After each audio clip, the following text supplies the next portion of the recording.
This weekend is off to a violent start in the span of about 4 hours early this morning. 5 shootings in Milwaukee injured 6 people. Madeline Neal joins us now. And Maddie, you spoke with one group working to try and prevent this. Yeah, we did. And from what police have told us about these shootings, no one is dead.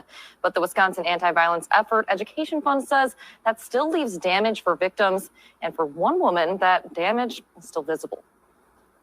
46-year-old male patient shot. From 19th and Capitol. We have 4 holes, all on his hips and lower legs. I've got 2 in his back. To 4 other locations across the city. 6 people were shot from about 12:40 a.m. to 5 a.m. Saturday. Based on information from Milwaukee police, the victims range in age from 23 to 46. Our hearts are breaking for the people who were victims this weekend and for their families. Heidi Johnson works with Wisconsin Anti-Violence Effort Education Fund, or WAVE for short. The goal is to try and prevent these shootings from happening. Even if they survive and fully recover from their wounds, we know this is the kind of thing that stays with a person for their entire life. Look at her, man. Look at her, man. She's tasked with trying to find the solution for this, man. My God. Liberal white woman, man. And she can't find a solution because under no circumstances is her solution a crime bill. That's completely off the table. There is no amount of money that can fix this. This is None. She's in charge of it. This bitch. She's like fucking some 5'1" pasty white woman, like who fucking grew up, who knew which kind of wine goes with cheese when she was fucking 11 years old. Well, her husband is a prominent attorney. She has nothing else to do. She's got an education, so this is how she gives back to the community. Our hearts are breaking for the people who were victims this weekend and for their families. Heidi Johnson works with Wisconsin Anti-Violence Effort Education Fund, or WAVE for short. The goal is to try and prevent these shootings from happening. Even if they survive and fully recover from their wounds, we know this is the kind of thing that stays with a person for their entire life. Those wounds may not stay visible, but the damage lingers. Milwaukee police say a 23-year-old man and a 30-year-old woman were shot near Leon and Hoyt just before 2 a.m. Saturday. Both people are expected to survive. Fox 6 spoke with a woman who lives near where that shooting happened. She didn't want to go on camera, but told us bullets hit and went into her house where she lives with her children. We know that gun violence is absolutely preventable. That's why WAVE is trying to do just that, focusing on prevention through education and research-based solutions. We know that gun violence is absolutely preventable. What? Without a crime bill. The Wisconsin Anti-Violence Effort Educational Fund is a statewide grassroots organization dedicated to preventing gun violence, injuries, and deaths through education and advocacy. There's nothing about penalties of any sort. There's nothing about police, crime fighting, education, and advocacy. Their money would be better spent providing bulletproof vests and sandbagged corners.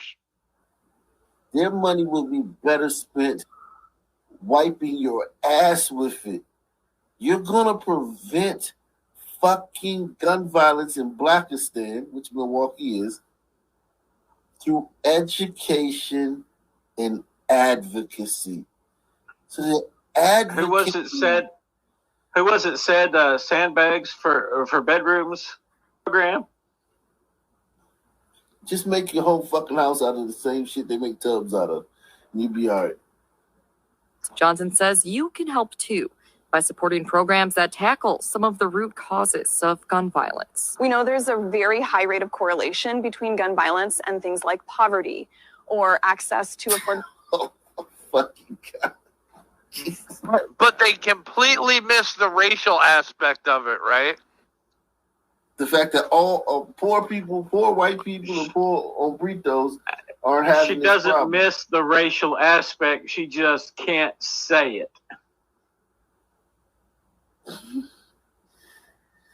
But I don't even know if she can't say it. I think she really believes No, this shit. she thinks it's just because they're poor.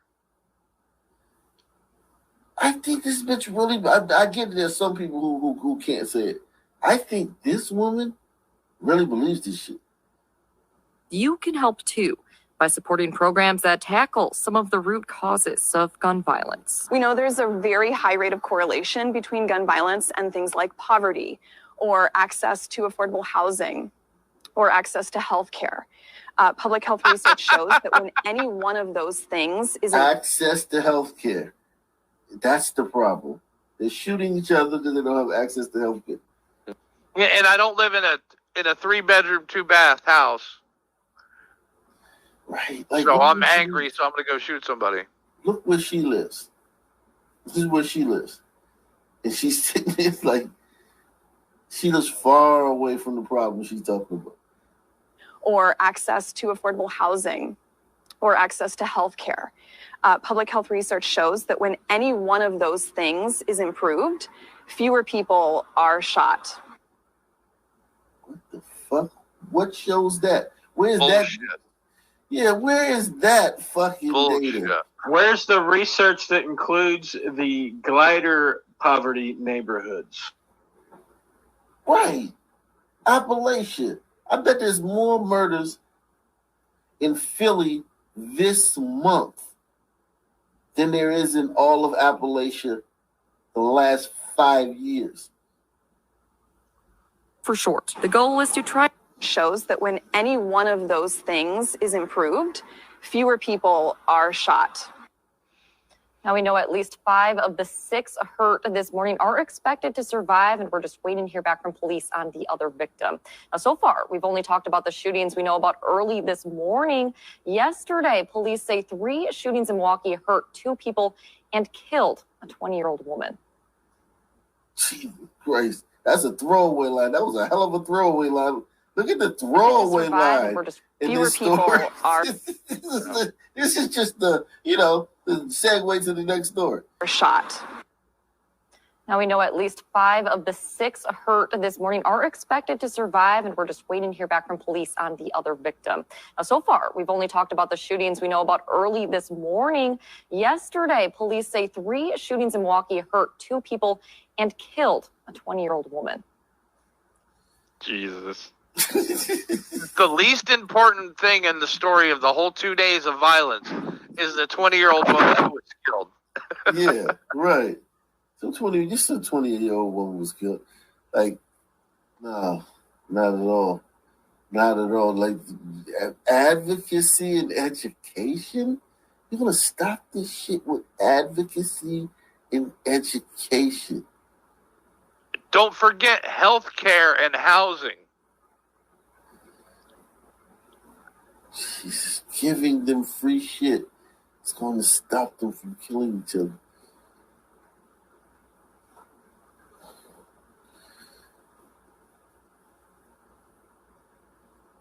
Yikes, man! This is terrifying, and that's Life in the underserved communities. Last night's election proved to be historic. After decades in law enforcement, Danita Ball will become the first woman to lead the sheriff's office and the first Black female sheriff in Wisconsin. Mary Jo Ola joins us live outside the sheriff's office to help us get to know the new sheriff a little better. Oh, there goes the neighborhood. Danita Ball will run unopposed in the November election, paving a historic path to lead the Milwaukee County Sheriff's Office. Ball says even as a young girl, she never dreamed this. The excitement roared after Danita Ball won Tuesday's primary, putting her on the path to become the first woman to lead the Milwaukee County Sheriff's Office and Wisconsin's first Black female sheriff. It's starting Can we to get a sink write-in in. candidate? I'm processing it all, but yesterday was so surreal. While Ball says she's humble and not seeking the limelight for herself, she feels the magnitude of this moment. She wants to do her job well. I didn't get here by myself. There were people who paved the way, who made it easier for a woman to be in a male-dominated field. So You got there I'm because just, nobody ran against proud you. of that. Yeah, but she won her side of the fucking. Nobody ran against her, Hawk. Does she thank George Soros? It was uncontested. She was the only person on the ballot. No, the election coming up is uncontested. There's no Republican candidate. There's no Republican candidate. She won the Democrat side or whatever. She's unopposed in the next phase of it. Yes, I'm the first, but I have to make sure that I'm not the last. Ball grew up in a small town in Arkansas before making her way to Milwaukee and joining the police department, where she spent more than 25 years working her way up the ranks. She then pursued a career in higher education and earned her PhD. In 2018, Ball became the highest-ranking woman in the Milwaukee County Sheriff's Office. I didn't have the best background, the best upbringing. I had some challenges that I overcame. And so as long as people see that and know that I was able to do that, and then it may give them some hope. Ball's first priority as sheriff is making sure the jail is properly staffed. I think that our critical staffing level there is the cause of a lot of other issues that we're having. As she gets to work. So her first order of business. This wasn't the primary. This was the election. She ran unopposed. Oh, really? Yeah. She is the sheriff. Yeah, she's the sheriff, right? Because there's nobody. She's basically the sheriff because nobody's about to run against her. But she ran. I think you. No, she ran unopposed. She was the only person on the ballot. Historic. After decades in law enforcement, Danita Ball will become the first woman to lead the sheriff's office and the first Black female sheriff in Wisconsin. Mary Jo Ola joins us live outside the sheriff's office to help us get to know the new sheriff a little better. Danita Ball will run unopposed in the November election, paving a historic path to lead the Milwaukee County Sheriff's Office. Ball says even as a young girl, she never... Why is no one opposing her? Somebody come oppose her. Nobody wants the job. Somebody come. Look, let's start a fund. Would you want that job, Ak? Would you want that job? So that she doesn't have it? I'll take it so she doesn't do it. Okay, good point. You got me there. Shit, I'd give that fucking job the goddamn howdy doody before I give it to the fucking system, man. The fuck is going on? She's already talking like some woke shit, like the biggest thing is making sure the inmates are comfortable. Some hope. Ball's first priority as sheriff is making sure the jail is properly staffed. I think that our critical staffing level there is the cause of a lot of other issues that we're having. As she gets to work, Ball shared this message for people on their own journey. You can be whatever you want to be. Know what your passion is. Be prepared. What about the crime? What you gonna do about the crime? You're running unopposed. Can you get to? She got to take care of them prisoners first. Make sure they're okay, tucked in their beds at night. I thought they weren't using the jails. Softer blankets for inmates. That's what she ran on. Insane, man. This is fucking insane, man. Yikes. They're going backwards, man. That's why they get worse. You remember Sheriff David Clark? Yeah. This was his county up until 2017. Oh, really? And he had like a 20-year run in that position. Yeah, and then he got on TV a lot. And they saw he was a coon, so they probably stopped voting for him. He was on TV a lot. No, he retired in 2017. Okay.